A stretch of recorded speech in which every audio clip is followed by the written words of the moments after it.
How's it going? Had a little leak with my dishwasher. It's LG LDF 5545ST.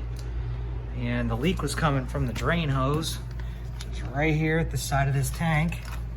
And this was leaking pretty well here. So it's not a difficult fix. First, you want to get your dishwasher pulled out. Remove all the trays if you can. Disconnect your power, disconnect your water supply, and disconnect the old drain line. And you're also going to want to have a new drain line handy. This one is already installed, but the part number is AEM 7433101. And I used a website called genuinereplacementparts.com, and they shipped it to me within 2 days as a $30 hose, a lot cheaper than the repair from an LG Tech or a brand new dishwasher. So what you want to do first is you want to get this tank pulled away, and this is held on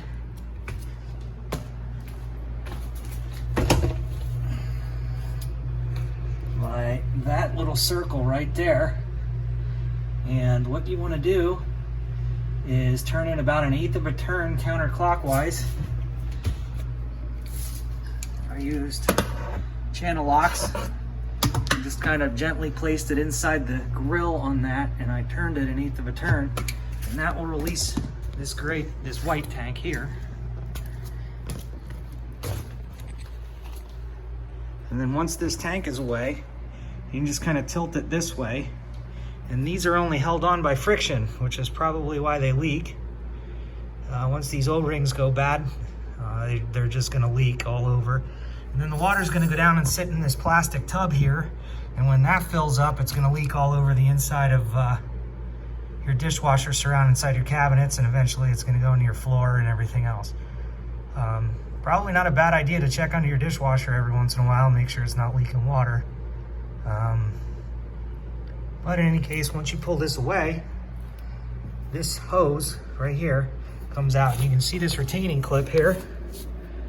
You just push these pins in, and the retaining clip will push into the dishwasher, and you can reach your hand in right here into this access, reach around, pull that clip out, and that'll free up the hose. And then you can pull the hose out of this friction housing here, put the new one in, and run your hose back out, put your clip back in, and hopefully you should be good to go. Probably want to test run the dishwasher before you put it back in the cabinet. Make sure it's not leaking still. If it is leaking, then you're probably going to be looking for this part, and I'm not sure how expensive that is. But good luck.